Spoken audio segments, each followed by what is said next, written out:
Welcome viewer.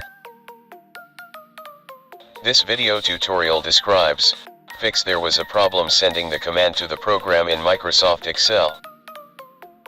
Open Excel application.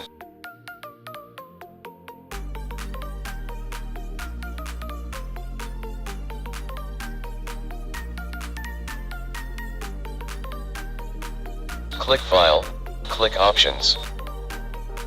Click Advance.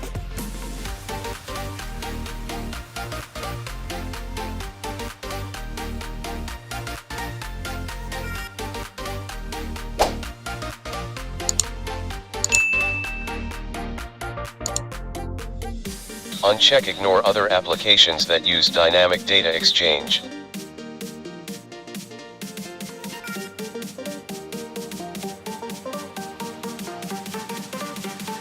I hope this video tutorial helps to you.